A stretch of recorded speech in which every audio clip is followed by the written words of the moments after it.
بسم الله الرحمن الرحيم الحمد لله رب العالمين وصلى الله تعالى على خير خلقه محمد وعلى آله وصحبه ومن تبعهم بإحسان إلى يوم الدين أما بعد فاتقوا الله عباد الله പ്രിയമുള്ള സഹോദരി സഹോദരന്മാർ, സൂറ നിസാഇന്റെ അവസാനത്തെ ആയത്തുൽ കലാലയും മാഇദയുടെ ആദ്യ ഭാഗവുമാണ് ഇൻഷാ അല്ലാഹ് ഇന്ന് നമ്മൾ പഠിക്കുന്നത്.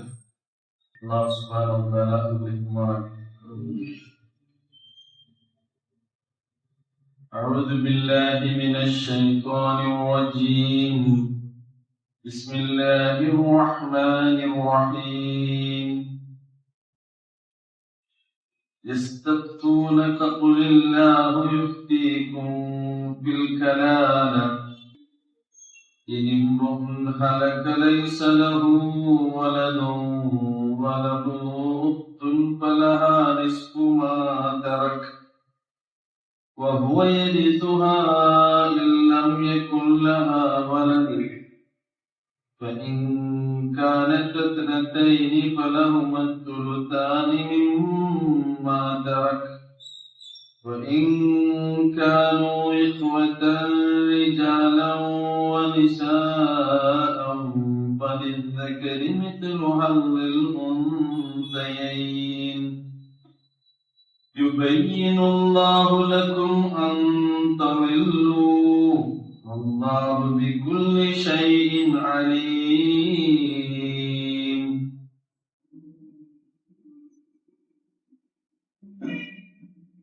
സൂറ നിസായിലെ അവസാന ആയത്ത് അനന്തരാവകാശ നിയമവുമായി ബന്ധപ്പെട്ടതാണ്.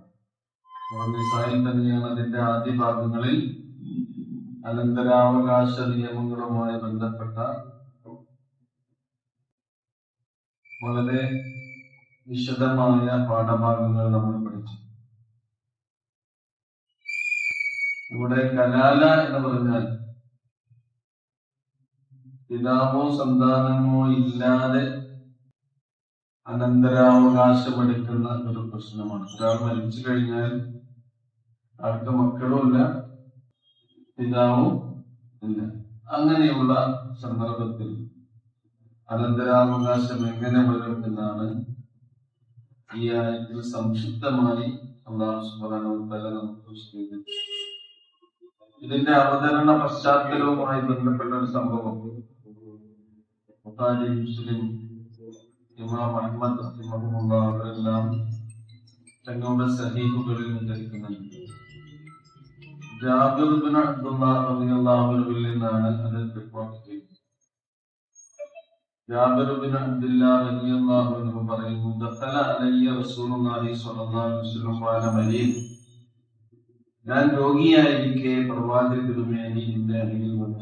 ഹഖിൽ എനിക്ക് ആ സന്ദർഭത്തിൽ ബോധമില്ലായിരുന്നു. അങ്ങനെ റസൂലുള്ളാഹി സ്വല്ലല്ലാഹു അലൈഹി വസല്ലം അംഗശുദ്ധി വരുത്തി വുളൂ ചെയ്ത് ഒടുവിന്റെ വെള്ളം എന്റെ മേൽ കുടഞ്ഞു. അപ്പൊ എനിക്ക് ബോധം തന്നു.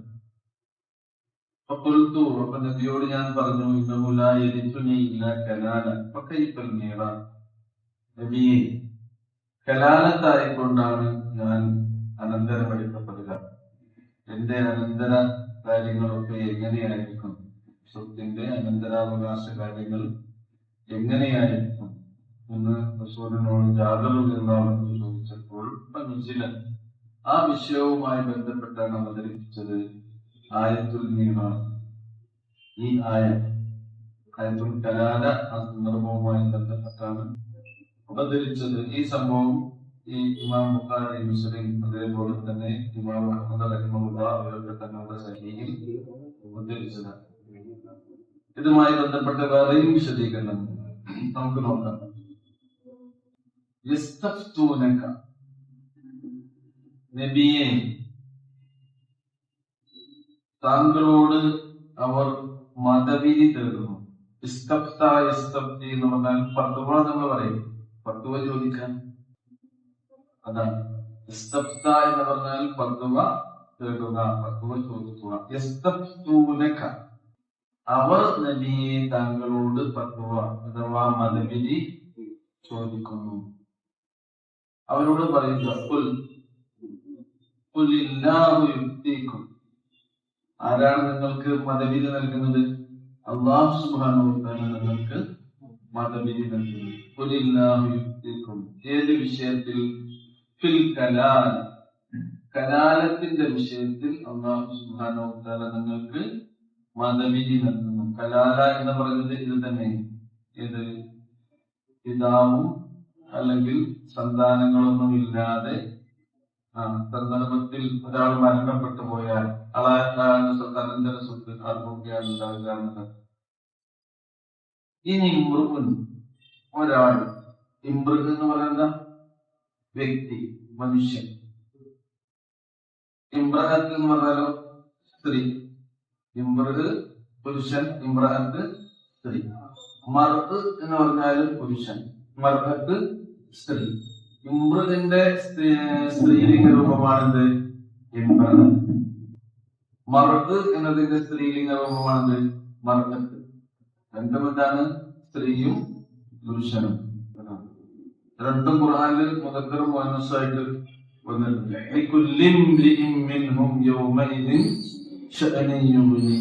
അവിടെ ഇമ്രുആണ്. യൗമ യഫിറുൽ മർഉ മിൻ അഖീഹി വ ഉമ്മിഹി വ അബീഹി വ സ്വഹിബതിഹി വ ബനീഹി. ആയത്ത് തന്നെയാണ് പറയുന്നത്, ലികുല്ലി ഇംരിഇൻ മിൻഹും യൗമഇദിൻ ശഅനുൻ യുഗ്നി. മർഅ് ഇമ്രു, മർഅത്ത് ഇമ്രു. ഇവിടെ പറയുന്നത് എന്താണ്? ഇൻ ഇംറുഉൻ ഹലക, ഒരാൾ മരിച്ചു പോയാൽ. ഹലക എന്ന് പറഞ്ഞാൽ നശിച്ചു എന്നാണ്. ഇവിടെ മനുഷ്യന്മാര് നശിക്കുക എന്ന് പറഞ്ഞാൽ മനുഷ്യന്മാര് മരിക്കുക. ഇനി ഇംറുഉൻ ഹലക ഐ ഇൻ ഇംറുഉൻ മാത, ഒരാള് മരിച്ചു പോകുന്നു. ലൈസ ലഹു വലദ്, ആ മരിച്ച വ്യക്തിക്കാരില്ല മക്കളില്ല, സന്താനങ്ങളില്ല. വലത് എന്ന് പറഞ്ഞ ആൺകുട്ടി എന്ന് മാത്രമല്ല, സന്താനം എന്നുള്ളതിന് പറയും കേട്ടോ. ലൈസ ലഹു വലദ്. പിന്നെ ആരാണുള്ളത്? വലഹു ഉഖ്തുൻ, സഹോദരിയും. അപ്പൊ ആ സഹോദരിക്ക് എത്ര ഉണ്ടാകും?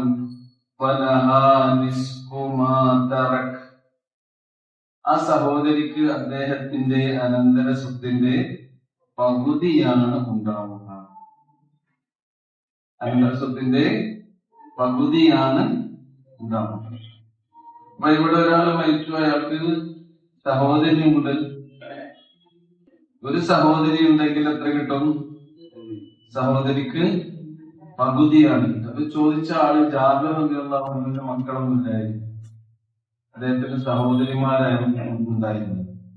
അതുകൊണ്ടാണ് ജാബിർ റളിയല്ലാഹു അൻഹുവിന്റെ അനന്തര സ്വത്ത് എങ്ങനെയാണ് ഉണ്ടാവുക. അപ്പൊ ഒന്നിലധികം സഹോദരിമാരുണ്ടായാൽ എന്തായിരിക്കും അതിന്റെ അനന്തര സ്വത്തിന്റെ വിധി എന്നത് നേരത്തെ നമ്മൾ പഠിച്ചിട്ടുണ്ട് കേട്ടോ. അതാണ് കലാലത്തിന്റെ രണ്ട് വിധികളിൽ അവസാനത്തെ വിധിയാണ് ഇതിൽ വിശദീകരിക്കുന്നത്. ഇനി വഹുവ യരിസുഹാ ഇല്ലം യകുൻ ലഹാ വലദ്. ഇനി ഒരു സഹോദരനാണ് ഉണ്ടാകുന്നത് എന്ന് വിചാരിക്കുക. ഒരു സഹോദരനുണ്ട്, മരിച്ചതാരാണ്? സഹോദരി. ഇവിടെ ആരാണ് മരിച്ചത്? സഹോദരൻ മരിച്ചാൽ സഹോദരിക്ക് പകുതിയുണ്ട്. വഹുവ യരിസുഹാ ഇല്ലം യകുൻ ലഹാ വലദ്.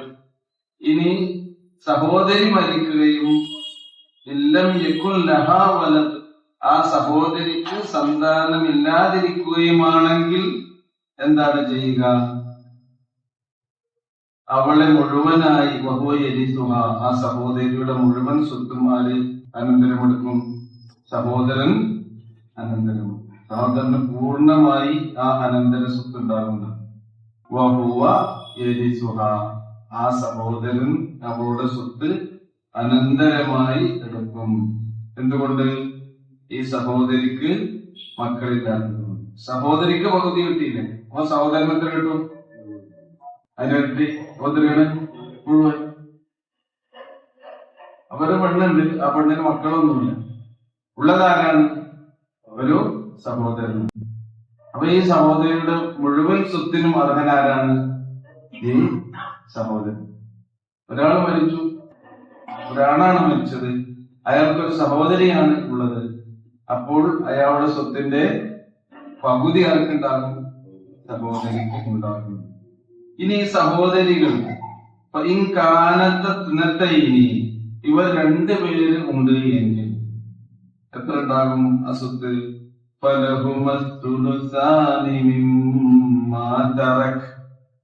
അവർക്ക് അദ്ദേഹം ഉപേക്ഷിച്ച അനന്തര സ്വത്തിന്റെ 2/3 ഭാഗം. ഫലഹുമ അവർക്ക് രണ്ടുപേർക്കും എത്ര ഉണ്ടാകും? അസുലുസാനി 2/3 ഭാഗം ഉണ്ടാകും. നിമാ തറക്ക എന്ന് പറഞ്ഞാൽ ആ സഹോദരൻ വിട്ടേച്ചു പോകുന്ന സ്വത്തിൽ നിന്ന് 2/3 ആണ് കൊണ്ടുവരുന്നത്. ഇനി 2/3 അല്ല, 2 വൈകാനോ ഇഹ്വ അവർ സഹോദരന്മാരാണെന്ന് വിചാരിക്കുക.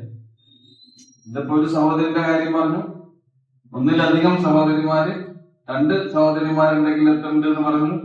ഇനി വൈകാനോ ഇഹ്വ റിജാലം വ നിസാഅൻ ആണും പെണ്ണും അടങ്ങുന്ന സഹോദരന്മാരാണ് ഈ മരിച്ച ആൾക്ക് ഉള്ളത്. ആർക്കല്ല? മക്കളില്ല, വാപ്പി. ബാപ്പന്റെ കാര്യം ഇവിടെ പറഞ്ഞിട്ടില്ല. കാരണം എന്താ? ബാപ്പ ഉണ്ടാകുകയാണെങ്കിൽ എന്തായാലും സഹോദരിക്ക് സ്വത്തില്ല, സഹോദരന് സ്വത്തില്ല കേട്ടോ. ഇല്ല, മരിച്ച മയ്യത്തിന് ബാപ്പുണ്ടെങ്കിൽ ആരെ തടയും? സഹോദരന്മാരെയും സഹോദരിയും തടയും. ഇവിടെ മക്കളുടെ കാര്യമാണ് പറയുന്നത്. ആണും പുരുഷന്മാരും സ്ത്രീകളുമായി സഹോദരന്മാരാണ് ഇനി അനന്തരം എടുക്കുന്നതെങ്കിൽ അപ്പൊ എങ്ങനെയായിരിക്കും ഇനി?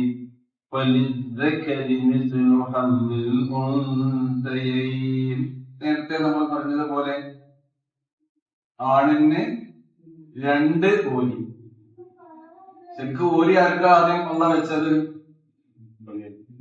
ഓരി വെച്ചപ്പോ ആരാ ഓരി അള്ള പറഞ്ഞത്? പെണ്ണിന്റെ വരികയാണ്. ഒരു പുരുഷന് മിഥില ഹല്ലിൽ 2 സ്ത്രീയുടെ ഒരു പുരുഷൻ. ആ നിലയ്ക്ക്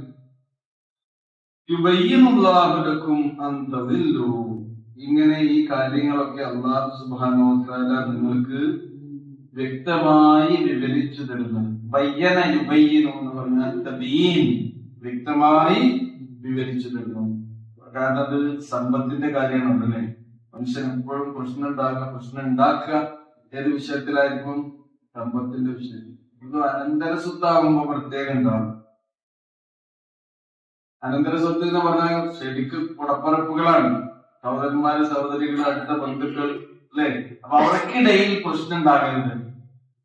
അതുകൊണ്ടാണ് അല്ലാഹു സുബ്ഹാനഹു വ തആല വളരെ കൃത്യമായി ഈ കാര്യം യുബയ്യിനുല്ലാഹു ലക്കും അൻ തദില്ലൂന നല്ല യദില്ലു എന്ന് പറഞ്ഞാൽ പഴിച്ചുപോയി. അപ്പൊ നിങ്ങൾക്ക് ഇതിലൊന്നും പിഴവ് സംഭവിക്കാതിരിക്കാൻ, നിങ്ങൾക്ക് പിഴച്ചു പോകാതിരിക്കാൻ വേണ്ടിയാകുന്നു അല്ലാഹു സുബ്ഹാനഹു വ തആല കാര്യങ്ങൾ വിശദമായി നിങ്ങൾക്ക് വിശദീകരിച്ചു തരുന്നത്. വല്ലാഹു ബികുല്ലി ഷൈഇൻ അലീം. അല്ലാഹു സുബ്ഹാനഹു വ തആല എല്ലാ കാര്യങ്ങളെ കുറിച്ചും അറിയുന്നവരാണെന്നും. നോക്കൂ നിങ്ങൾ, മനുഷ്യരായ നമ്മുടെ ജീവിതത്തിലെ എല്ലാ മേഖലകളിലേക്കും നമുക്ക് സന്മാർഗത്തിന്റെ വെളിച്ചം പകർന്നു തരികയാണ് വിശുദ്ധ വേദഗ്രന്ഥമാകുന്ന ഖുർആൻ. അല്ലാഹുവിന്റെ വചനമാണ്. അതുകൊണ്ട് തന്നെ വളരെ കൃത്യമായി ഈ കാര്യങ്ങൾ നമ്മൾ പഠിക്കുകയും മനസ്സിലാക്കുകയും നമ്മുടെ ജീവിതത്തിൽ ഇതെല്ലാം തന്നെ നമ്മൾ അനുവർത്തിക്കുകയും ചെയ്യണം എന്നുള്ളതാണ്. സൂറത്തുൻ നിസാ ഇവിടെ ഈ ആയത്തുൽ കലാലയോടുകൂടി അവസാനിക്കുകയാണ്. നമുക്ക് ഇൻഷാ അല്ലാഹ് സൂറ അൽ പറഞ്ഞല്ലേ, നമ്മുടെ ക്ലാസിന്റെ കൂടെ എങ്ങനെ പോന്നാൽ മതി. ഇൻഷാ അല്ലാഹ് ഇത് അപ് ടു ഡേറ്റ് ചെയ്യുന്നുണ്ടല്ലോ അല്ലെ. ഈ ഒരാഴ്ച ഉണ്ട് ഈ പാഠഭാഗം ഇങ്ങനെ നോക്കാൻ. നമ്മളിതിന്റെ തഫ്സീറൊക്കെ ഒന്ന് പരിശോധിക്കുക കേട്ടോ. ഞാനിവിടെ 2-3 തഫ്സീറുകളൊക്കെ നോക്കിയിട്ട് തന്നെയാണ് ക്ലാസ് എടുക്കുന്നത്. എന്നാലും നിങ്ങൾ അതിന്റെ കൂടെ ഇങ്ങനെ വരണം ഇൻഷാ അല്ലാഹ്. അൽ മാഇദ, മാഇദ എന്ന് പറഞ്ഞാൽ എന്താ? മാഇദ ഭക്ഷണത്തലിയാണ്. ഈ സൂറത്തിന് വേറെ ഒരു പേരുണ്ട്, സൂറ അൽ ഉഖൂദ് എന്ന ഒരു പേരുണ്ട്. അഖദ് ഉഖൂദ് എന്ന് പറഞ്ഞാൽ എന്താ? കരാറുകൾ. അതേപോലെ തന്നെ നിബന്ധനകൾ, അഖദ എന്ന് പറഞ്ഞാൽ കെട്ടിട്ടു ബന്ധിച്ചു. അതിൽ നിന്നാണ് എന്ത് വരുന്നത്?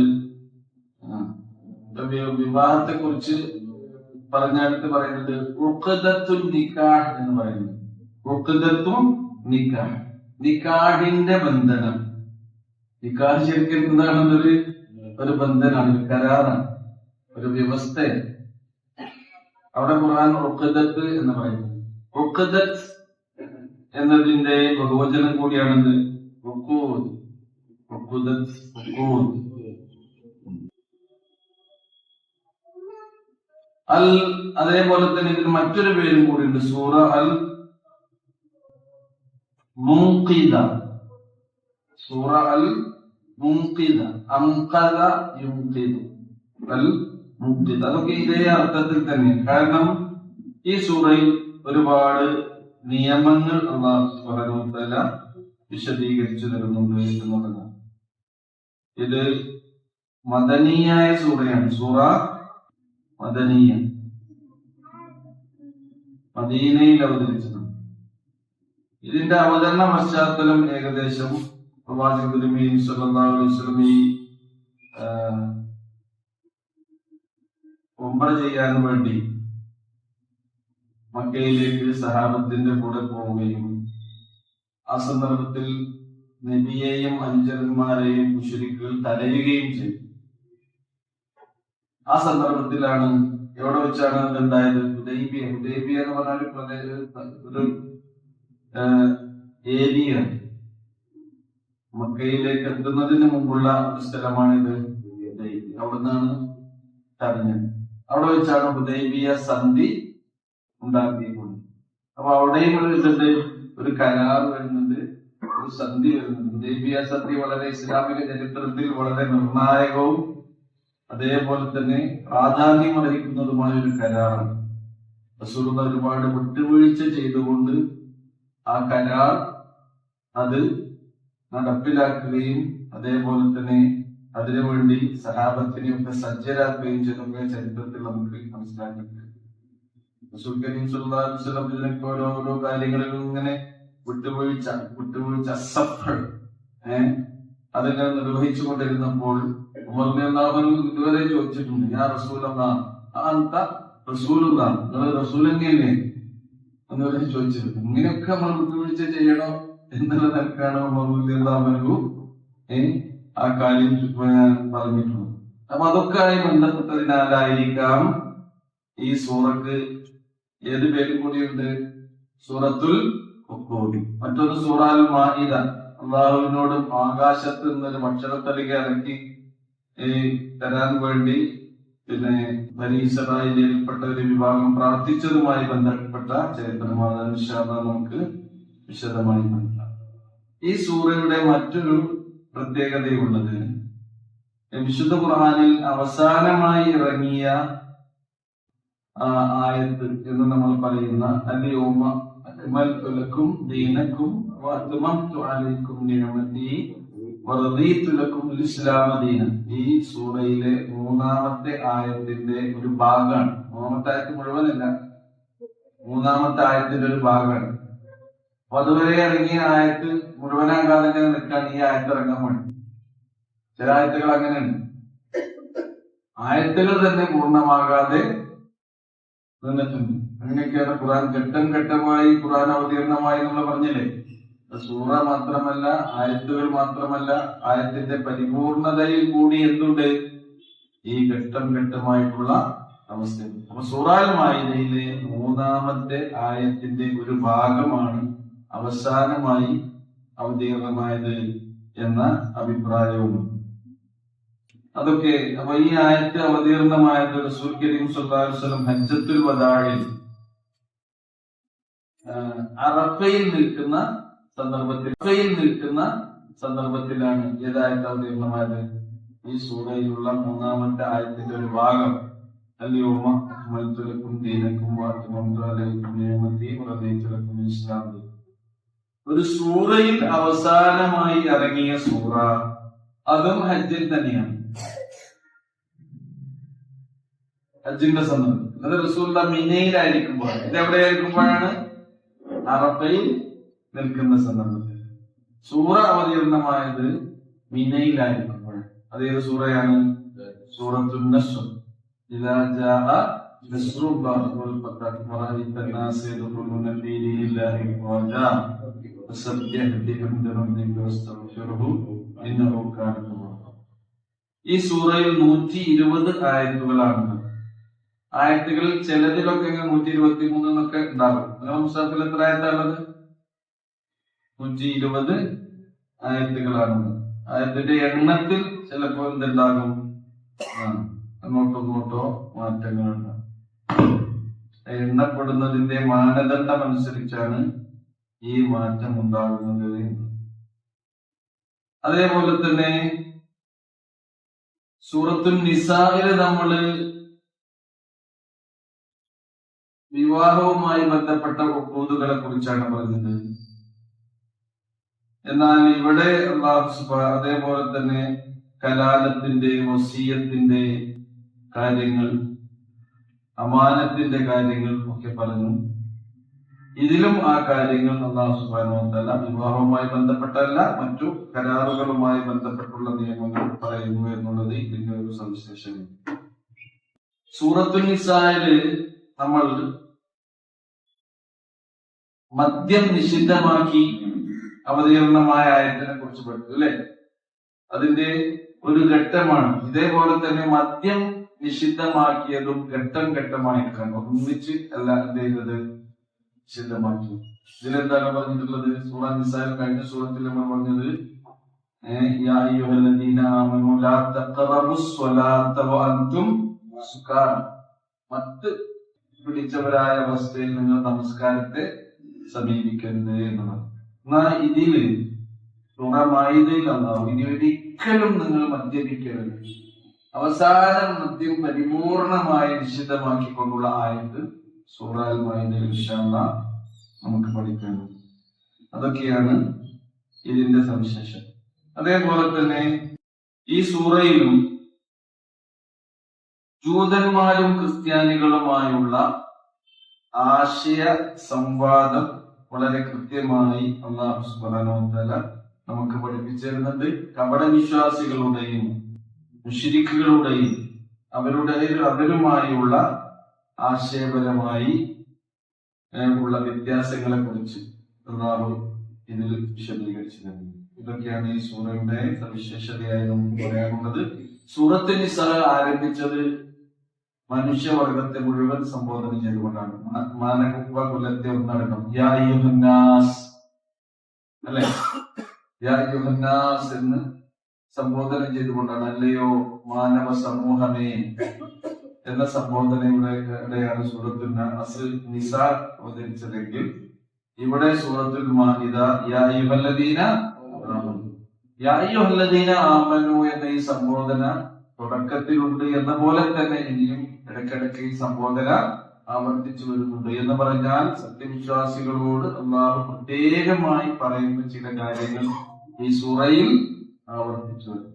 മൊത്തത്തിൽ ഈ സൂറയെ കുറിച്ചുള്ളൊരു സംക്ഷിപ്തമായ വിശദീകരണം ഇത്ര നമ്മൾ മനസ്സിലാക്കുക.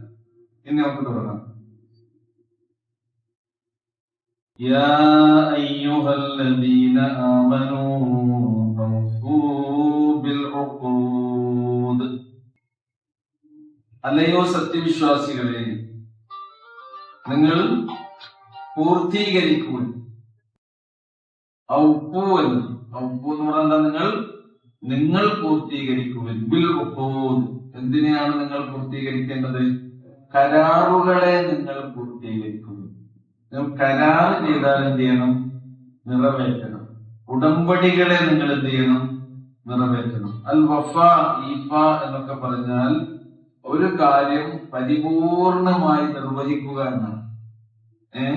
അൽ ഇത്യാനു ബിശ്ശൈഇ വാഫിയൻ ലാ നുഖ്സ ഫീഹി, ഒരു കുറവുമില്ലാതെ ഒരു കാര്യം കുറ്റമറ്റ രീതിയിൽ പൂർത്തീകരിക്കുന്നതിനാണ് അറബിയിൽ എന്ത് പറയാം? അൽ വഫ. ഈഫ എന്നും അതിന്റെ മസ്ദറും. ഔഫ യൂഫി. അപ്പൊ ഔഫു, നിങ്ങൾ എന്ത് ചെയ്യണം? പൂർത്തീകരിക്കണം. ഒരു കുറവും വരുത്താത്ത നിലക്ക് നിങ്ങൾ പൂർത്തീകരിക്കണം. എന്തിനെ? ഉടമ്പടികളെ. ഔഫു എന്നൊരു പ്രയോഗം നമ്മൾ നേരത്തെ ചെറിയ സൂറത്ത് പഠിച്ചപ്പോ പഠിച്ചിട്ടുണ്ട്. ഫൈലുൽ മുത്തഫിഫീൻ അല്ലേ? അല്ല പഠിച്ചിട്ടുണ്ട്. ആ സൂറ ഇസ്രായേൽ പഠിച്ചിട്ടുണ്ട്. വൗഫുൽ കൈല ഇദാ കിൽതും അല്ലേ? വൗഫുൽ കൈല ഇദാ കിൽതും വസിനൂ ബിൽ ഖിസ്താസിൽ മുസ്തഖീം. നിങ്ങൾ അളവ് പൂർത്തീകരിക്കണം. അളവിൽ കുറക്കാൻ പാടുണ്ടോ? ഇല്ല. വൗഫുൽ കൈല ഇദാ കിൽതും, നിങ്ങൾ അളന്ന് കൊടുക്കുകയാണ്. വസിനൂ, നിങ്ങൾ തൂക്കി കൊടുക്കുമ്പോൾ എങ്ങനെയുള്ള ത്രാസിലായിരിക്കണം? ബിൽ ഖിസ്താസിൽ മുസ്തഖീം, നേരെ ചൊവ്വയുള്ള തൂക്കമായിരിക്കണം നിങ്ങൾ തൂക്കേണ്ടത്. അവിടെ ഔഫു എന്ന് നമ്മൾ പഠിച്ചിട്ടുണ്ട്. അപ്പൊ ഇതില് എല്ലാ കരാറുകളും ഇതിൽ ഉൾപ്പെടുന്ന, മനുഷ്യന്മാരായ നമ്മൾ ചെയ്യുന്ന എല്ലാ കരാറുകളും ഇതിൽ ഉൾപ്പെടുന്നു. അതിൽപ്പെട്ട തന്നെയാണ് നിക്കാഹ്. കേട്ടോ, ഉഖ്ദത്തുൻ നിക്കാഹ് നേരത്തെ നമ്മൾ പരാമർശിച്ചല്ലോ. വിവാഹ കരാറുകളൊക്കെ എന്ത് ചെയ്യണം? നമ്മൾ പൂർത്തീകരിക്കണം. യാ അയ്യുഹല്ലദീന ആമനൂ ഔഫൂ ബിൽ ഉഖൂദ്. ഇവിടെ ഒന്നാമതായി കരാറുകളിൽ തുടങ്ങേണ്ടത് ഏത് കരാറാണ്? അള്ളാഹുവുമായി നമ്മൾ ചെയ്യുന്ന കരാറാണ് അല്ലെ? കരാറുകളിൽ ഏറ്റവും പ്രാധാന്യമുള്ളതും മഹത്വമേറിയതുമായ കരാർ ആരുമായി നമ്മൾ ചെയ്യുന്ന കരാറാണ്? അള്ളാഹുമായി ചെയ്യുന്ന കരാർ. അള്ളാഹുമായി നമ്മൾ വല്ല കരാറും ചെയ്തിട്ടുണ്ടോ? ചെയ്യുന്നുണ്ടോ? ഇല്ലേ? ഓർമ്മല്ലേ? കരാറ് ഓർമ്മല്ലേ? അള്ളാഹുമായി വല്ല കരാറും നമ്മൾ ചെയ്യുന്നുണ്ടോ, ചെയ്തുകൊണ്ടിരിക്കുന്നുണ്ടോ, ചെയ്തിട്ടുണ്ടോ? മൂന്നും ചെയ്തിട്ടുണ്ട്, ചെയ്തുകൊണ്ടിരിക്കുന്നുണ്ട്, ഇനി ചെയ്യേണ്ടതുമുണ്ട് അല്ലേ? ഏതാണ് ആ കരാറ്? അവിടുന്ന് തുടങ്ങണം. ഇന്നിപ്പോ കരാർ ചെയ്ത നമ്മൾ എന്താ? ഇന്ന സ്വലാത്ത് വ നുസുക്കി വ മഹിയായ വ മമാതി ലില്ലാഹി റബ്ബിൽ ആലമീൻ. അതാണ് സുപ്രധാനമായ കരാർ. അവിടുന്ന് തന്നെ നമ്മൾ പൂർത്തിയാക്കി തുടങ്ങണം വിശ്വാസികളെ. പഠിച്ചവനോട് എടുക്കുന്ന എല്ലാ കരാർ. പിന്നെ അള്ളാഹുവിന്റെ പേരിൽ അള്ളാഹുവിനെ സാക്ഷി നിർത്തിക്കൊണ്ട് എടുക്കുന്ന കരാറുകൾ എന്ത് ചെയ്യണം? നമ്മൾ പൂർത്തീകരിക്കണം. അപ്പൊ നമ്മുടെ ജീവിതവും മരണവും ഒക്കെ ആർക്ക് വേണ്ടി സമർപ്പിക്കുന്നു? നമ്മൾ അള്ളാഹുവിന് വേണ്ടി നമ്മൾ സമർപ്പിക്കുന്നു. വിശ്വാസികളെ, നിങ്ങൾ കരാറുകൾ പൂർത്തീകരിക്കുക എന്ന് പറയുമ്പോൾ നമ്മളിപ്പോ അതിന് വലിയ ഉടമ്പടിക്കൊന്നും പോയിട്ടില്ലല്ലോ. വലിയ വലിയ ആൾക്കാർ ചെയ്യുന്നത് തന്നെയെന്ന് നമ്മുടെ ദിനേനയുള്ള ജീവിതവുമായി ബന്ധപ്പെട്ട ഒരു സൂക്തം തന്നെയാണ് അല്ലാഹു സുബ്ഹാനഹു വ തആല ഇതിലൂടെ നമ്മളെ പഠിപ്പിക്കുന്നത്. അള്ളാഹുമായുള്ള കരാറിൽ വളരെ പ്രധാനപ്പെട്ട ഒന്നാണ്, അള്ളാഹു ഹലാലാക്കിയത് മാത്രമേ നമ്മുടെ ജീവിതത്തിൽ നമ്മൾ ഉപയോഗിക്കുകയുള്ളൂ, ഉപഭോഗിക്കുകയുള്ളൂ എന്നുള്ള സംഗതി. ഹറാമാക്കിയ കാര്യങ്ങളിലൊക്കെ നമ്മൾ എന്ത് ചെയ്യും? അകന്നു നിൽക്കും, അതിനെ വെടിയും വർജിക്കും എന്നുള്ളതും അള്ളാഹുമായി നമ്മൾ ചെയ്യുന്ന ഒരു കരാറ് തന്നെ. അതേപോലെ തന്നെ അതാണ് കരാറുകളെ മൊത്തത്തിൽ പറയുകയാണെങ്കിൽ അൽ ഉഖൂദ് സലാസ അദ്റുബ്, 3 തരം കരാറുകളെ നമുക്ക് വിശദീകരിക്കാം. ഒന്ന് ബൈനല്ലാഹി വ ബൈനൽ അബ്ദ്, അള്ളാഹുവിന്റെയും അവന്റെ അടിമയുടെയും ഇടയിലുള്ള കരാർ. അതേപോലെ തന്നെ അടിമയുടെയും അവന്റെ ജീവിതവുമായി ബന്ധപ്പെട്ടിട്ടുള്ള കരാർ. അതാണ് ബൈനൽ അബ്ദി വ നഫ്സിഹി. അതേപോലെ തന്നെ നമ്മളും നമ്മളല്ലാത്ത മനുഷ്യ സൃഷ്ടികളുമായി ബന്ധപ്പെട്ട കരാർ. 3 കരാർ മനസ്സിലായല്ലോ. ഒന്ന് അള്ളാഹുമായി ബന്ധപ്പെട്ട, അള്ളാഹും അവന്റെ അടിമയും. ഒന്ന് ഓരോ അടിമകളും അവരുടെ തന്നെ വ്യക്തി ജീവിതവുമായി ബന്ധപ്പെട്ട കരാറുകൾ. പിന്നെ അള്ളാഹുവിന്റെ അടിമകളും മറ്റ് സൃഷ്ടികളുമായി ബന്ധപ്പെട്ടിട്ടുള്ള 3 തരം കരാറുകൾ, മറ്റു മനുഷ്യരുമായി ബന്ധപ്പെട്ടിട്ടുള്ള കരാർ. ഈ കരാറുകൾ എന്ത് ചെയ്യണം? നിങ്ങളത് പാലിക്കണം എന്നുള്ളതാണ്. അതിൽ ഒന്നാമത്തേത് സൂറ അറാഫിൽ നമുക്ക് വിശദമായി പഠിക്കാനുണ്ട്. 172-ാമത്തെ ആയത്തിൽ ഒന്നാമത്തെ കരാറ് പഠിച്ചോ നമ്മളോട് ചെയ്തത്, നമ്മൾ അതിൽ സമ്മതിച്ചൊരു കരാർ അല്ലാഹു പറയുന്നുണ്ട്, വഇദ് അഖദ റബ്ബുക മിൻ ബനീ ആദമ മിൻ ളുഹൂരിഹിം ദുർരിയ്യതഹും വഅശ്ഹദഹും അലാ അൻഫുസിഹിം അലസ്തു ബിറബ്ബികും ഖാലൂ ബലാ. ഇവിടുന്നാണ് കരാർ തുടങ്ങുന്നത് കേട്ടോ. എല്ലാ ആദം സന്തതികളോടുമായി അല്ലാഹു സുബ്ഹാനഹു വ തആല ഒരു കരാർ എടുത്തിട്ടുണ്ട്. എല്ലാവരും നമ്മളോടൊക്കെ ഉള്ള കരാർ എന്താണ്? അതൊന്നോ അല്ലാഹ് നമ്മളോട് ചോദിക്കുന്നു, അലസ്തു ബിറബ്ബിക്കും, ഞാൻ നിങ്ങളുടെ റബ്ബല്ലേ? ഞാൻ നിങ്ങളുടെ റബ്ബല്ലേ? നമ്മളെ സൃഷ്ടിച്ചത് ആരാണ്? അല്ലാഹു. അപ്പൊ ഞാൻ നിങ്ങളുടെ റബ്ബല്ലേ? അതിന്റെ മറുപടി എന്താണ്? ബല, അല്ലാതെ. നഅം എന്നല്ല, അലസ്തു എന്ന് ചോദിക്കുമ്പോ എങ്ങനെയാണ് മറുപടി പറയാ? ബല, അല്ലാതെ റബ്ബേ. ആണ് എന്നതല്ല, അല്ലാതെ എന്ന് പറഞ്ഞാൽ എന്താ? ആണ് എന്നതിനേക്കാൾ ഉറപ്പുള്ള കാര്യമാണെന്ത്? ബല എന്നുള്ളത്. അപ്പൊ നമ്മളത് സമ്മതിച്ചിട്ടുണ്ട്. അപ്പൊ നമ്മുടെ സൃഷ്ടാവായ റബ്ബ് അവനുമായി എടുത്ത പ്രഥമ കരാർ എന്ത് ചെയ്യണം? നമ്മൾ പൂർത്തീകരിക്കണം. അപ്പൊ എന്താണത്? അല്ലാഹു നമ്മുടെ റബ്ബാണ് എന്നും നമ്മൾ അല്ലാഹുവിന്റെ അടിമകളാണ് എന്നുമുള്ള ഈ ഒരു കരാറാണ് നമ്മൾ പൂർത്തീകരിക്കേണ്ടത് എന്നാണ് ഈ ആയത്തിന്റെ ഒക്കെ വിശദീകരണമായി നമുക്ക് മനസ്സിലാക്കാൻ.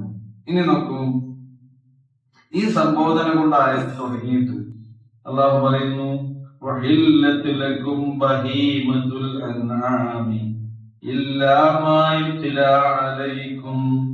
വഹില്ലത്ത് ലക്കും, നിങ്ങൾക്ക് അനുവദിക്കപ്പെട്ടിരിക്കുന്നു, നിങ്ങൾക്ക് ഹലാലാക്കിയിരിക്കുന്നു, അനുവദിക്കപ്പെട്ടിരിക്കുന്നു. ബഹീമത്തുൽ അൻആം, നാൽക്കാലികളിൽ നിന്ന്. ബഹീമ എന്ന് പറഞ്ഞാൽ എന്താണ്? മൊത്തത്തിലുള്ള മൃഗങ്ങളാണ് ബഹീമ. അൻആം എന്നുള്ളതിന് ആട്, മാട്, ഒട്ടകം. നാൽക്കാലികളിൽ 3 ഇനങ്ങളാണ് വളരെ പ്രധാനമായിട്ടുള്ളത്. നമുക്കുള്ളത് ഏതാണ് ശരിക്ക്? ആട്, മാട്, ഒട്ടകങ്ങൾ പെടില്ലല്ലോ സാർവത്രികല്ല. എന്നാൽ മറ്റു രാജ്യങ്ങളിലൊക്കെ ഏറ്റവും കൂടുതൽ എന്താണുള്ളത്? ഒട്ടകങ്ങളാണുള്ളത്. അറേബ്യൻ രാജ്യങ്ങളിലൊക്കെ ഒട്ടകങ്ങൾ കൂടിയുണ്ട്.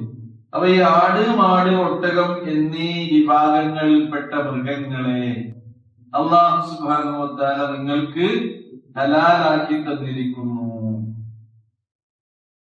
ഏതൊഴികെ? ഇല്ലാ മാ യുത്ലാ അലൈക്കും, ഇനി നിങ്ങളുടെ മേൽ അല്ലാഹു വിശദീകരിച്ചു തരുന്നത് ഒഴികെ. ഇല്ലാ മാ, ഹറാമായത് എന്ത് ചെയ്യുന്നുണ്ട്? വിശദീകരിച്ചു തരുന്നുണ്ട് ഇനി വരുന്ന ആയത്തുകളിൽ. അപ്പൊ ഈ ഹറാമാക്കിയത് ഒഴികെ ഉള്ളതെല്ലാം നാൽക്കാലികളിൽ നിന്ന് അല്ലാഹു സുബ്ഹാനഹു വ തആല നിങ്ങൾക്ക് ഹലാലാക്കി തന്നിരിക്കുന്നു. അത് ഇനി വരുന്ന ഹുർരിമത്ത് അലൈക്കുമുൽ മൈതത്തു വദ്ദമു വലഹ്മുൽ ഖിൻസീർ എന്ന് പറഞ്ഞുകൊണ്ട് ഈ ആയത്ത് തൊട്ടടുത്ത് തന്നെ വരുന്നത്. അത് ഒഴികെ അതിനെ മാറ്റി നിർത്തുകയാണ്. അപ്പൊ മറ്റെല്ലാം നിങ്ങൾക്ക് എന്താകുന്നു? ഹലാലാകുന്നു. ഗൈറ മുഹല്ലിയ സ്വൈദി വഅൻതും ഹുറും, ഇത് തന്നെ നിങ്ങൾക്ക് നിങ്ങൾ ഇഹ്റാമിൽ പ്രവേശിച്ചവരായി ഒഴികെ. ഹുറും എന്ന് പറഞ്ഞാൽ എന്താ? ഇഹ്റാമിൽ പ്രവേശിക്കും. ഇഹ്റാമിൽ പ്രവേശിച്ചാൽ നമുക്ക് ചില കാര്യങ്ങളൊക്കെ നിഷിദ്ധമാണ്, ഹറാമാണ്. ഹലാലായത് തന്നെ എന്ത് ചെയ്യും? ഹറാമാണ്. ഇഹ്റാമിൽ നിന്ന് ഹറമിന്റെ പരിധിയുണ്ട്. ഹറമിന്റെ പരിധിക്കുള്ളിൽ വേട്ടയാടാൻ പാടില്ല. ആർക്ക്? ഇഹ്റാമിൽ പ്രവേശിച്ച ആൾ. എന്തിന് ഇഹ്റാമിൽ പ്രവേശിച്ച ആൾക്ക്? ഉംറയ്ക്കും ഹജ്ജിനൊക്കെ ഇഹ്റാമിൽ പോകുമ്പോ നിഷിദ്ധമാക്കിയ കുറെ കാര്യങ്ങളുണ്ട്, അല്ലേ? പുരുഷന്മാരാണെങ്കിൽ അവര് തലമറക്കാൻ പാടില്ല. അങ്ങനെ ഇഹ്റാമിൽ പ്രവേശിച്ചു കഴിഞ്ഞാൽ നിഷിദ്ധമാക്കിയതിൽപ്പെട്ട ഒന്നാണ് അവർ വേട്ടയാടാൻ പാടില്ല. വേട്ടയാടിയ മൃഗത്തിന്റെ മാംസം കഴിക്കാൻ പാടില്ല. ഇഹ്റാമിൽ പ്രവേശിച്ചു കഴിഞ്ഞാൽ പിന്നെ വിവാഹത്തെ കുറിച്ച് ആലോചിക്കാനൊന്നും പാടില്ല. അവിടുന്ന് നിക്കാഹും സംഗതിയൊന്നും പാടില്ല. ഉംറ ടീമിലായിരുന്നു ചിലപ്പോ അങ്ങനെ പോകുമ്പോ നല്ല കുട്ടിയാണ്, എന്റെ മകന് ഇപ്പൊ ഏതായാലും പെണ്ണിട്ടാനായിരിക്കണം എന്ന് ആലോചിച്ചാലോ അത് അവിടുന്ന് പറ്റൂല. തഹല്ലുലായിട്ടായിക്കോളി. ഇഹ്റാമിൽ പ്രവേശിച്ചാൽ അങ്ങനെ ആലോചന പോലും പറ്റൂല. കല്യാണാലോചന പോലും പറ്റൂല. പിന്നെ നോക്കൂ, അതുമായി ബന്ധപ്പെട്ട ഒരു സംഗതി ആലോചനയും വരേണ്ട സമയമല്ലത് ഇഹ്റാം എന്നതുകൊണ്ടാണ് അതിന്റെ സ്റ്റാർട്ടിംഗ് പോയിന്റ് തന്നെ പഠിച്ചത് എന്ത് ചെയ്യുന്നത് ഹറാമാക്കുന്നത്. അപ്പൊ അതിൽപ്പെട്ട ഒന്നാണ്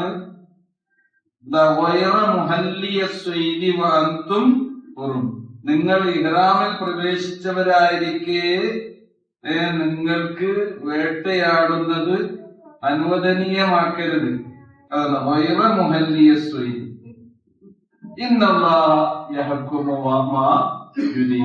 തീർച്ചയായും അല്ലാഹു സുബ്ഹാനഹു വ തആല അവൻ ഉദ്ദേശിക്കുന്നതിനെ നിങ്ങൾക്ക് നിയമമായി നിശ്ചയിച്ചു തരുന്നു. യഹ്കുമു എന്ന് പറഞ്ഞാൽ ഹുക്മായി, വിധിയായി, മതനിർദ്ദേശമായി അല്ലാഹു സുബ്ഹാനഹു വ തആല നിങ്ങൾക്ക് നൽകുന്നു. അതാണ് ഒന്നാമത്തെ ആയത്ത്. ഒന്ന് ഓതി നോക്കൂ. യാ അയ്യുഹല്ലദീന ആമനൂ ഔഫൂ ബിൽ ഉഖൂദ് ഉഹില്ലത് ലക്കും ബഹീമത്തുൽ അൻആമി ഇല്ലാ മാ യുസ്ലാ അലൈക്കും ഗൈറ മുഹില്ലിയസ് സ്വൈദി വഅൻതും ഹുറും ഇന്നല്ലാഹ യഹ്കുമു മാ യുരീദ്. ഇനിയും അല്ലാഹ് നോക്കൂ, യാ അയ്യുഹല്ലദീന ആമനൂ തുടങ്ങി ഇനിയും തന്നെയാണ്. യാ അയ്യുഹല്ലദീന ആമനൂ, സത്യവിശ്വാസികളെ, ലാ തുഹില്ലൂ ശആഇറല്ലാഹ്, ലാ തുഹില്ലൂ, നിങ്ങൾ ഒരിക്കലും ഹലാലാക്കരുത്. ലാ തുഹില്ലൂ എന്ന് പറയണ്ട, നിങ്ങൾ ഹലാലാക്കുക എന്ന് പറഞ്ഞാൽ, ഹറാമാക്കുക എന്ന് പറഞ്ഞാൽ നിഷിദ്ധമാക്കുക. അപ്പൊ ഇവിടെ എന്ത് ചെയ്യാണ്? ഹലാലാക്കുക എന്ന് പറഞ്ഞാൽ അതിനെ അള്ളാഹു നിഷിദ്ധമാക്കിയ ഒന്നിനെ അനുവദിക്കുക എന്ന് പറഞ്ഞാൽ അതിനെ അള്ളാന്റെ വിധിയെ അനാദരിക്കുകയാണ്. കേട്ടോ, അള്ളാഹ് ഹറാമാക്കിയ ഒന്നിനെ ഹലാലാക്കുക എന്ന് പറഞ്ഞാൽ എന്താണ്? അള്ളാന്റെ വിധി എന്ത് ചെയ്യാണ്? അനാദരിക്കുക. അപ്പൊ നിങ്ങൾ ലാ തുഹില്ലൂ, നിങ്ങൾ ഒരിക്കലും അനാദരിക്കാൻ പാടില്ല. എന്തിനെ? ശആഇറല്ലാഹ്, അള്ളാഹുവിന്റെ മതചിഹ്നങ്ങൾ. ശആഇർ, കേട്ടോ, ശഈറ എന്നതിന്റെ ബഹുവചനമാണെന്ത്? ശആഇർ. ശആഇർ എന്ന് പറഞ്ഞാൽ മതചിഹ്നങ്ങൾ. മതചിഹ്നങ്ങൾ അതിൽ വളരെ ഇവിടെ കഅബയുമായി ബന്ധപ്പെട്ട കാര്യങ്ങൾ പറയുന്നുണ്ട്, അതേപോലെ തന്നെ ഇഹ്റാമുമായി ബന്ധപ്പെട്ട കാര്യങ്ങൾ പറയുന്നുണ്ട്. അപ്പൊ മതചിഹ്നങ്ങളിൽ വളരെ പ്രധാനപ്പെട്ടതാണ് എന്ത്? അള്ളാഹുവിനെ മാത്രം ആരാധിക്കാൻ വേണ്ടി അള്ളാഹു സ്ഥാപിച്ചിട്ടുള്ള പ്രഥമ ആരാധനാലയമായ കഅബ. കഅബയുമായി ബന്ധപ്പെട്ട ആരാധനാകർമ്മങ്ങളൊക്കെ അതിന്റെ ഭാഗമായി ഉള്ളതാണ്. കാരണം എന്താ? ഈ ശആഇറുല്ലാഹ്, അള്ളാഹുവിന്റെ മതചിഹ്നങ്ങളെ നമ്മൾ ബഹുമാനിക്കുക എന്നുള്ളത് നമ്മുടെ ഹൃദയഭക്തിയുടെ അടയാളമാണ് എന്ന് ഖുർആൻ പറഞ്ഞിട്ടുണ്ട്. വമൻ യുഅല്ലിം ശആഇറല്ലാഹ് ഫഇന്നഹാ മിൻ തഖ്വൽ ഖുലൂബ്. തഖ്വൽ ഖുലൂബ്, ഹൃദയങ്ങളുടെ തഖ്വയുടെ അടയാളമാണ് എന്ത്? അള്ളാഹുവിന്റെ മതചിഹ്നങ്ങൾ നമ്മൾ ആദരിക്കുന്നത്. അപ്പൊ പള്ളികൾ എന്താണ്? അള്ളാഹുവിന്റെ മതചിഹ്നങ്ങളിൽപ്പെട്ടതാണ്. ഇനി ഹജ്ജുമായി ഉംറയുമായി ബന്ധപ്പെട്ട കുറെ കാര്യങ്ങളുണ്ട്. അതിൽ സഫ മർവ, ഇന്ന സ്വഫ വൽ മർവത മിൻ ശആഇരില്ലാഹ്. രണ്ട് കുന്നുകളല്ലേ അല്ലേ? രണ്ട് കുന്നുകളെ പഠിച്ചോൻ എന്ത് ചെയ്തു? അതിനെ അള്ളാഹുവിന്റെ ചിഹ്നങ്ങളായി നിശ്ചയിച്ചു എന്നുള്ളതാണ്.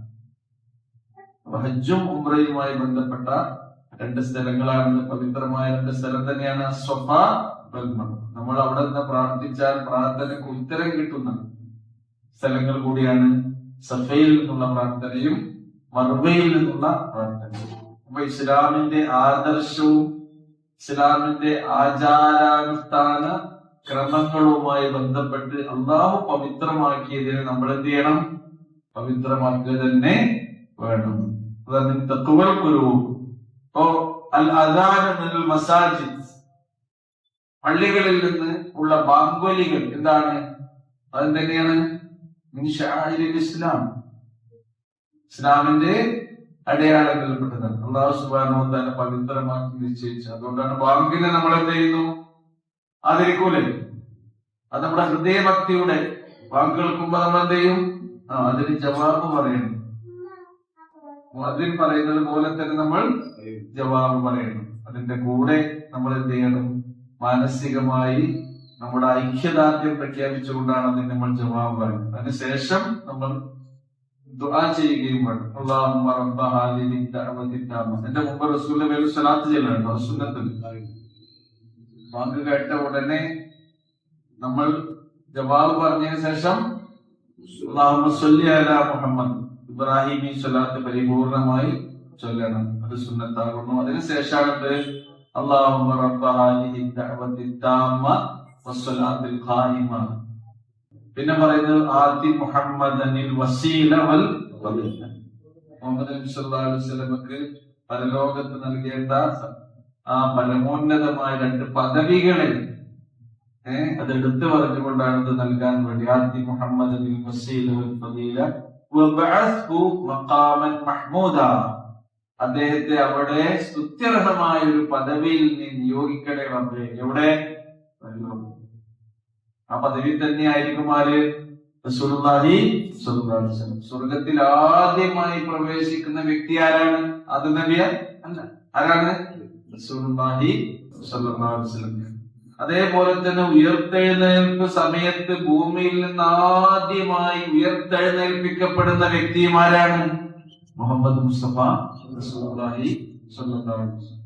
അപ്പൊ അങ്ങനെയൊക്കെയുള്ള ചില മഹത്വങ്ങളും പദവികളും സ്ഥാനവും ഒക്കെ അല്ലാഹു ആർക്ക് നൽകിയിട്ടുണ്ട്?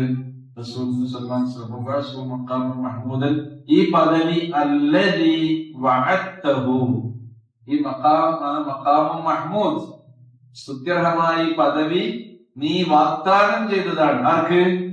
നബിക്ക്. അല്ലാഹുവേ, നീ നബിക്ക് വാഗ്ദാനം ചെയ്ത ഈ പദവി നീ നബിക്ക് നൽകണമേ എന്ന് കൂടി നമ്മൾ ആ സന്ദർഭത്തിൽ പറഞ്ഞു. ഇതൊക്കെ എല്ലാം എന്താണ്? മിൻ ശആഇരില്ലാഹ്. അതുകൊണ്ട് യാ അയ്യുഹല്ലദീന ആമനൂ ലാ തുഹില്ലൂ ശആഇറല്ലാഹ്, സത്യവിശ്വാസികളെ, അള്ളാഹുവിന്റെ മതചിഹ്നങ്ങളെ നിങ്ങൾ ഒരിക്കലും അനാദരിക്കാൻ പാടില്ല. ലാ തുഹില്ലൂ, നിങ്ങൾ ഹലാലാക്കരുത് എന്ന് പറഞ്ഞാൽ അനാദരമാണ്. കേട്ടോ, നിങ്ങൾ ഒരിക്കലും അനാദരിക്കരുത്. അപ്പൊ അതിനെന്ത് ചെയ്യണം? ബഹുമാനിക്കണം, ആദരിക്കണം. അതിനോടുള്ള ബഹുമാനാദരവുകൾ നമ്മുടെ ഭക്തിയുടെ അടയാളം കൂടിയായിക്കൊണ്ട് ഖുർആൻ പറയുന്നു. ഇനി അതിലൊന്ന് രണ്ടെണ്ണം എണ്ണി പറയുന്നു. 5 കാര്യങ്ങൾ പറഞ്ഞിട്ടില്ല. നോക്കൂ. വലശ്ശഹ്റൽ ഹറാം, പവിത്രമായ മാസത്തെയും നിങ്ങൾ അനാദരിക്കരുത്. അശ്ശഹ്റുൽ ഹറാം, ഇവിടെ ഹറാം എന്ന് പറയണ്ട, നിഷിദ്ധം അല്ലേ? ഹറം നമ്മൾ പറയുന്നു. ഹറം എന്ന് പറഞ്ഞാൽ പവിത്രം എന്ന അർത്ഥം കൂടി എന്തിനുണ്ട്? ഹറാം എന്നുള്ളതിന് ഉണ്ട്. വലശ്ശഹ്റൽ ഹറാം, അതേപോലെ തന്നെ പവിത്ര മാസത്തെയും നിങ്ങൾ അനാദരിക്കരുത്. പവിത്രമായ മാസങ്ങൾ ഏതൊക്കെയാണ്? എത്ര മാസമുണ്ട്? പവിത്ര മാസം 4 മാസം. 3 തുടർച്ചയായി, 1 വേറിട്ടുമാണ്. ഒന്നാണിക്കോളി ദുൽഖഅദ, ദുൽഹിജ്ജ, മുഹറം. പിന്നെ ഏതാണ്? റജബ്.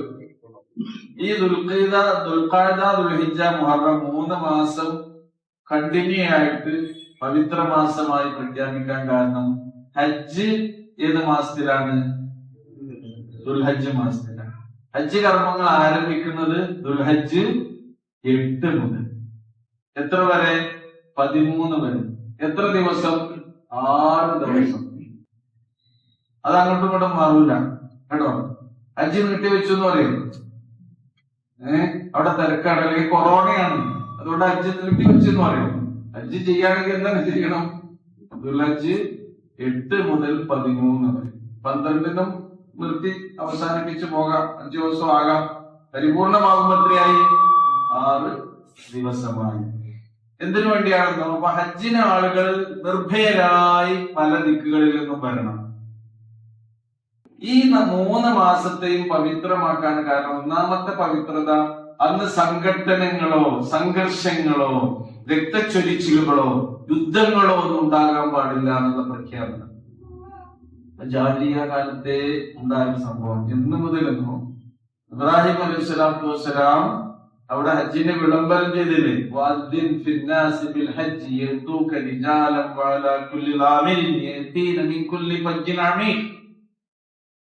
അന്ന് ഹജ്ജിന്റെ കാര്യങ്ങൾ ഇബ്രാഹിം അലൈഹി സ്വലാം കഅബയുടെ നിർമ്മാണം പുനർനിർമ്മാണം ആരംഭിച്ച് ഇതെല്ലാം തുടങ്ങിയത് മുതൽ തന്നെ ഈ മാസങ്ങൾ എന്താണ്? പവിത്ര മാസം. ജനങ്ങൾക്ക് അങ്ങോട്ട് വരണം, നിർഭയരായി വരണം. അതുകൊണ്ട് ഇത് നിങ്ങൾ അനാദരിക്കേണ്ട മാസം. അതിനാണ് ദുൽഖഅദ്. ശവ്വാൽ കഴിഞ്ഞാൽ എന്തായി? ദുൽഖഅദ, ദുൽഹിജ്ജ, അല്ലേ?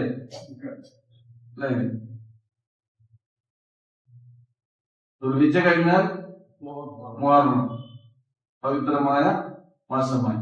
ആ മുഹറം മാസം എന്തിനു വേണ്ടിയാണ്? ദുൽഖഅദിന് ആൾക്കാർക്ക് ഇങ്ങനെ വരണം ഹജ്ജിന്. ഹജ്ജ് കഴിഞ്ഞിട്ട് പോകുമ്പോൾ എന്ത് വേണം? നിർഭയത്വം വേണം. അതിനാണ് എന്ത് വന്നത്? മുഹറം മാസം അതായത് പവിത്രമായ മാസമാണ്. പിന്നെ ആളുകൾക്ക് ഇടയ്ക്ക് ഉംറക്കൊക്കെ വരണം കേട്ടോ. ഈ റജബ് മാസത്തിന് അല്ലാത്ത പവിത്രതയൊന്നുമില്ല കേട്ടോ. അത് അല്ലാഹു പവിത്രമാക്കിയ മാസമാണ്, യുദ്ധം നിഷിദ്ധമാക്കിയ മാസമാണ് എന്നുള്ളതാണ് എന്തിന്റെ? റജബിന്റെ പ്രത്യേകത. ഇനി ഉംറക്കൊക്കെ വരണമെങ്കിൽ അതും ഒരു മാസം അതിന്റെ ഇടയ്ക്ക് എന്ത് ചെയ്യുന്നു? പവിത്രമാകും. ഇങ്ങനെയാണ് ഈ 4 മാസത്തെ പവിത്രമായ മാസമാക്കിക്കൊണ്ട് പ്രഖ്യാപിച്ചിട്ടുള്ളത്. അപ്പൊ അതിനെ നിങ്ങൾ അനാദരിക്കാൻ പാടില്ല. അല്ലാതെ വിശുദ്ധമായ ഒരു മാസം, പവിത്രമായ മാസം, മാസങ്ങളുടെ കൂട്ടത്തിൽ അള്ളാഹുവിന്റെ റസൂലോ ഖുർആനോ നമുക്ക് പരിചയപ്പെടുത്തുന്നില്ല, അല്ലേ? പറയുന്ന മാസം പവിത്രമായതാക്കണം നമുക്ക് തോന്നുന്നുണ്ടോ? റബീഉൽ അവ്വലല്ലേ? അങ്ങനെയുള്ളൊരു പരാമർശം തന്നെയല്ല കേട്ടോ. റബീഉൽ അവ്വൽ മാസം ആണ് റസൂലുള്ളാഹി സ്വല്ലല്ലാഹു അലൈഹി വസല്ലം മരിച്ചത് എന്ന കാര്യത്തിൽ എല്ലാ ചരിത്രകാരന്മാരും ഏകോപിച്ചുള്ള അഭിപ്രായമുള്ളവർ. ജനിച്ച കാര്യത്തിൽ എന്തുണ്ട്? അഭിപ്രായ വ്യത്യാസം. അപ്പൊ ശരിക്കും ഉറപ്പുള്ള കാര്യം എന്താണ്? മരിച്ചതാണ്. അപ്പൊ ജന്മദിനല്ല, നബിയുടെ മരണദിനമാണ്, മരണം നടന്ന മാസമാണ് എന്നുള്ളതിനാണ് ഉറപ്പുള്ളത്. പിന്നെ നിങ്ങൾ എന്തിനെ അനാദരിക്കരുത്? വലൽ ഹദി. വലൽ ഹദി എന്ന് പറഞ്ഞാൽ ഇവിടെ ബലിമൃഗം എന്നാണ് അതിന്റെ അർത്ഥം. ഹദി എന്നതിന് പേര് കൊടുക്കാൻ കാരണം എന്താണോ? അതായത് ഈ നാൽക്കാലികളിൽ നിന്ന് അള്ളാഹുവിലേക്ക്, അള്ളാഹുവിന് വേണ്ടി അറുക്കാൻ എന്ന നിയ്യത്തോടു കൂടി ഈ ബൈത്തുൽ ഹറാം, അല്ലെ, ബൈത്തുൽ ഹറാമിലേക്ക് നമ്മൾ കൊണ്ടുപോകുന്നു എന്നതിനാലാണ് അതിന് ഹദി എന്ന് പറയുന്നത്. അപ്പൊ നമ്മൾ ബലിയറുക്കുന്ന ബലിമൃഗങ്ങളെ ഏത് രീതിയിലാണ് നമ്മൾ ബലിയറുക്കുന്നത്? ഹജ്ജിന് വേണ്ടി ബലിയറുക്കുന്നത് ഹദി ആയിക്കൊണ്ടാണ്. മനസ്സിലായോ? അപ്പൊ ഈ ബലിമൃഗങ്ങളെയും നിങ്ങൾ എന്ത് ചെയ്യാൻ പാടില്ല? അനാദരിക്കാൻ പാടില്ല. അപ്പൊ ബലിമൃഗങ്ങൾക്ക് പോലും അതിന്റെ ആദരവ് നിങ്ങൾ വെച്ചു കൊടുക്കണമെന്നാണ് അല്ലാഹു സുബ്ഹാനഹു വ തആല നമ്മെ ഇതിലൂടെ വിശദീകരിച്ചത്. അതേപോലെ തന്നെ വലൽ ഖലാഇദ്, ഖലാഇദ് ഈ ഒട്ടകങ്ങളുടെയും അതേപോലെ തന്നെ ഈ ബലിമൃഗങ്ങളുടെയും ഒക്കെ അടയാളമായി അവരുടെ കഴുത്തുകളിൽ അവർ ചില അടയാളങ്ങൾ കെട്ടാറുണ്ടായിരുന്നു. അടയാളത്താലി എന്നാണ് എന്തിനു പറയാ? ഈ ഖലാഇദ് പറയും. ഖലീദ എന്നാണത് ഖലാഇദ്. വലൽ ഖലാഇദ. അപ്പൊ പ്രവാചക തിരുമേനി സല്ലല്ലാഹു അലൈഹി വസല്ലം എത്ര ബലിമൃഗങ്ങളെ എടുത്തിട്ടുണ്ടാകും? നമ്മളിപ്പോ എത്രയാ ഇറക്കുന്നത്? നമുക്ക് ഓരോന്നല്ലേ, അല്ലേ? നമുക്കൊരു ആടിനെയാവും നമ്മളെല്ലാവരും. ഇപ്പൊ സാധാരണ ഒട്ടകത്തെ അറക്കണവരുണ്ട്, പൈസ ഉള്ളവർക്ക് എന്ത് ചെയ്യാം? ഒട്ടകത്തെ അറക്കാം. എപ്പോഴും ഒട്ടകത്തെ അറക്കാണ്. റസൂൽ കരീം സല്ലല്ലാഹു അലൈഹി വസല്ലം എത്ര ബലിമൃഗങ്ങളെയായിരുന്നു കൊണ്ടുവരുന്നത്? 60-ലധികം എന്നൊരു റിവായത്തുണ്ട്, 70 എന്നൊരു റിവായത്തിൽ വരുന്നു. റസൂൽ കരീം സല്ലല്ലാഹു അലൈഹി വസല്ലം സ്വന്തം കൈകൊണ്ട് 63 അറുത്തു എന്നുള്ളത്. ബാക്കി അറുക്കാൻ ആരെ ഏൽപ്പിച്ചു? അലി റളിയല്ലാഹു അൻഹുവിനെ ഏൽപ്പിച്ചു എന്നും ഇതൊക്കെ നമുക്ക് പിന്നെ സഹീഹായ റിപ്പോർട്ടുകളിൽ തന്നെ വായിക്കാൻ കഴിയും. അപ്പൊ അത്ര എണ്ണം അറിയാം പോലെ ഒന്നുമ്പോൾ തന്നെ നിർത്തേണ്ടതില്ല. ഒരാൾക്ക് കഴിവുള്ളവർക്ക് എന്ത് ചെയ്യാം, എത്രയും മറക്കാം എന്ന് കൂടി അതിൽ നിന്ന് വരുന്നുണ്ട്. ഹദീൽ, ബലിമൃഗങ്ങൾ. ഈ ബലിമൃഗങ്ങളെയും നിങ്ങൾ എന്ത് ചെയ്യാൻ പാടില്ല, അനാദരിക്കാൻ പാടില്ല. ഇത് ബലിമൃഗങ്ങളാണ് എന്ന് മറ്റുള്ളവർക്ക് അറിയാൻ, അതിനെ ഉപദ്രവിക്കാനോ ദ്രോഹിക്കാനോ അനാദരിക്കാതിരിക്കാനോ ഒക്കെ വേണ്ടിയാണ് ഇതിന്റെ കഴുത്തിൽ കെട്ടിത്തൂക്കുന്നത് ഹലായിലുകൾ എന്ന് പറഞ്ഞാൽ അവയുടെ അടയാളത്താലികളെയും നിങ്ങൾ എന്ത് ചെയ്യണം, ബഹുമാനിക്കണം, ആദരിക്കരുത്. എന്തിനാ അതൊക്കെ മനസ്സിലാക്കാൻ പാടില്ല. നോക്കിയങ്ങൾ അത്രമാത്രം നിങ്ങൾ എന്ത് ചെയ്യണം, അതിനെയൊക്കെ ആദരിക്കണമെന്നാണ് പ്രവാചക തിരുമേനി പറഞ്ഞത്. ബലിയറുത്തത് ഒട്ടകങ്ങളെയാണ് കേട്ടോ. ചില ആളുകൾക്ക് ഇടയ്ക്ക് ഇവിടെ സംശയം വരുന്നങ്ങനെ മുളപൊട്ടി വരും. ഇവിടെ ബലിയിറക്കുമ്പോഴുള്ള സംശയം വരുന്ന എന്താണോ, എപ്പോഴാ വരിക, ഒരു കുഞ്ഞു ജനിച്ചാൽ സുന്നത്താണ് എന്ത് ചെയ്യാം, ആ കുഞ്ഞിന്റെ പിറവി മുടി കളയുന്ന സന്ദർഭത്തിൽ നമ്മൾ ഒരു സന്തോഷം ശുക്ർ എന്ന നിലക്ക് ഒരു മൃഗത്തെ ബലിയിറക്കുക എന്നുള്ളത് റസൂൽ പഠിപ്പിച്ചത്. അഖീഖ എന്നാണ് പറയുന്നത്. നബി അഖീഖ ആടിനെ അല്ലാത്തത് വാടിനെ തന്നെ അറക്കണം എന്ന് പറഞ്ഞ ബലം പിടിച്ച് നടക്കുന്ന ആൾക്കാരുണ്ട്. അങ്ങനെയല്ല, ആടിനറക്കാൻ കഴിയുന്നവർക്ക് ആടിനെ അറക്കാം, മറ്റു മൃഗങ്ങളെ അറക്കാൻ കഴിയുന്നവർക്ക്, ഒട്ടകത്തെ അറക്കാൻ കഴിയുന്നവർക്ക് എന്ത് ചെയ്യാം, ഒട്ടകത്തെ അറക്കാം. നീ ആ സുന്നത്തിനെ നോക്കി ഇവിടുന്ന് ഇവിടെ രാജസ്ഥാനിൽ ഒട്ടകത്തെ കൊണ്ടുവരുന്നുണ്ട്. അത് സൗകര്യങ്ങളാണ്. മറ്റുള്ള ആളുകൾക്ക് ഇപ്പൊ മാംസം കുറച്ചധികം കൊടുക്കണം, അയൽവക്കക്കാർക്ക്, ബന്ധുക്കൾക്ക്. ഇനി അതിനും വേറെ സംശയമുള്ള എന്താണോ, ഈ മാംസം പാവങ്ങൾക്ക് തന്നെ കൊടുക്കണം, അട്ടിക്കരുത്. അങ്ങനല്ല. ഇപ്പൊ ഉദയത്തർത്താൽ അതിൽ മാംസം നമ്മൾ കഴിക്കുന്നില്ലേ, നമ്മുടെ ബന്ധുക്കൾക്കും അയൽവക്കക്കാർക്കും വേണ്ടപ്പെട്ട ഇഷ്ടജനങ്ങൾക്കൊക്കെ അത് വിതരണം ചെയ്യാം. എന്നൊന്നും ഇതില്ല, വിനോദം. ഞാൻ പറഞ്ഞുകൊണ്ടുവരുന്നത് ഇവിടെ നമുക്ക് സൗകര്യമുള്ള ബലിമൃഗങ്ങളെ നമുക്ക് എന്നാ ഈ പറയുന്ന ആൾക്കാർ നബി ഹജ്ജിനടുത്ത് അയ്മ എന്ത് ചെയ്യൂല, ശാഠ്യം പിടിക്കൂല. നബി ഹജ്ജിനടുത്ത് എന്താ, നബി ഹജ്ജിനെന്താ അടുത്ത് ഒട്ടകം. അവര് പറയോ ഹജ്ജിന് ഒട്ടകത്തെ ഇറക്കണം പറയില്ല, കാരണം എന്താ, ചെലവാണ്. അപ്പൊ ഈ സുന്നത്തിലുള്ള ഈ ഇതുണ്ടല്ലോ തശദ്ദുദ്, തീവ്രത, അപ്പൊ ഈ സംഗതികളൊക്കെ നമ്മളതിൽ വ്യത്യാസം മനസ്സിലാക്കണം. അതേപോലെ തന്നെ പിന്നെ എന്തിനെ നമ്മൾ ആദരിക്കണം, അനാദരിക്കാതിരിക്കണം.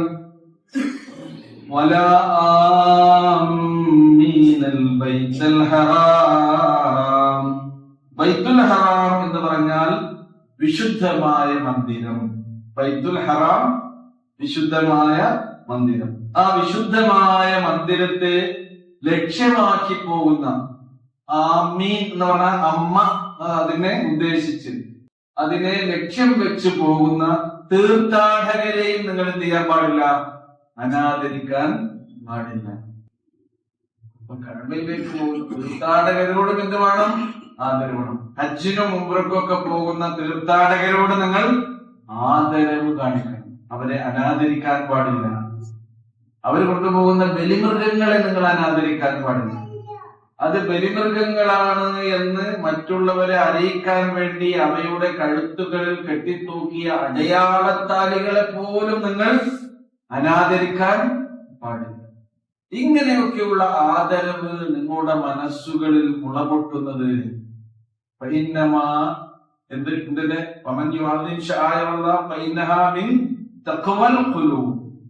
നിങ്ങളുടെ ഹൃദയഭക്തിയുടെ ലക്ഷണം കൂടിയാണ് എന്നാണ് റസൂലുള്ളാഹി സ്വല്ലല്ലാഹു അലൈഹി വസല്ലം നമുക്ക് പഠിപ്പിച്ചിരുന്നത്. അപ്പൊ നമ്മൾ ആരെയും ആദരിക്കണം, തീർത്ഥാടകരെയും നമ്മൾ ആദരിക്കണം. കാരണം എന്താണെന്നോ, യബ്തഗൂന ഫളലം മിർ റബ്ബിഹിം വരിദ്വാന. അല്ലാഹു അവരാഗ്രഹിക്കുന്നത് എന്താണ്, ഫളലം മിർ റബ്ബിഹിം, അവർ തങ്ങളുടെ രക്ഷിതാവിന്റെ അരികിൽ നിന്നുള്ള ഫളല്. അതിലെന്താണ്, അനുഗ്രഹം. അതിലെന്താണ്, അള്ളാഹുവിന്റെ അനുഗ്രഹം തേടിയാണ് അവർ പോകുന്നത്. വരിദ്വാന, അള്ളാഹുവിന്റെ റിള, അള്ളാഹുവിന്റെ പൊരുത്തം തേടിയാണ് അവർ പോകുന്നത്. അള്ളാഹുവിന്റെ തൃപ്തി, അള്ളാഹുവിന്റെ പൊരുത്തവും അള്ളാഹുവിന്റെ അനുഗ്രഹവും തേടി പോകുന്ന ആ തീർത്ഥാടകരെ ഒരിക്കലും നിങ്ങൾ അനാദരിക്കാൻ പാടില്ല. ഇതുമായി ബന്ധപ്പെട്ട സംഭവം പറയാം. നബിയും സഹാബത്തും ഇങ്ങനെ പോയി ഉംറക്ക് പോകല്ലേ, അവരെന്ത് ചെയ്തു? തടഞ്ഞു. പോകാൻ പാടില്ല, ശരിക്കും അങ്ങനെയാണ് ഈ സംഗതികളൊക്കെ ഉണ്ടാക്കിയത്. നബി സംഭാഷണമൊക്കെ നടത്തി ഈ പ്രാവശ്യങ്ങൾ മടങ്ങി വരണം, പിന്നെ നിങ്ങൾ എന്ത് ചെയ്തോളൂ, ഈ പ്രാവശ്യം നിങ്ങൾ തിരിച്ചു പോകണം, പിന്നെ നിങ്ങൾക്ക് മടങ്ങി വരാം. അങ്ങനെ നബി നിർവഹിച്ച ഉംറക്കാണ് ഉംറത്തുൽ ഖളാ എന്ന് പറയും. ആദ്യം ഒന്ന് നിയത്താക്കി വന്നല്ലോ, തടഞ്ഞു, പ്രശ്നങ്ങളൊക്കെ ഉണ്ടായി. അതുകൊണ്ട് എന്ത് ചെയ്തു? അവിടെ തന്നെ തഹല്ലുലായി അവരെന്ത് ചെയ്തു? മടങ്ങിപ്പോയി.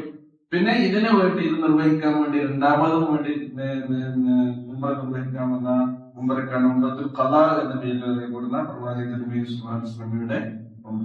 അങ്ങനെ അവർ തടയപ്പെട്ട സന്ദർഭത്തിൽ മുശ്രിക്കുകളിൽ നിന്നൊരു സംഘം ബലിമൃഗങ്ങളെയും കൊണ്ട് എങ്ങോട്ട് പോകുന്നുണ്ട്? മക്കത്തേക്ക് പോകുന്നുണ്ട്. ആ മുസ്ലിങ്ങൾ പറഞ്ഞു, നബി നമ്മളെ തടഞ്ഞില്ലേ, ഞങ്ങൾ അവരെയും തടയാണ്, പോകാൻ പാടില്ല.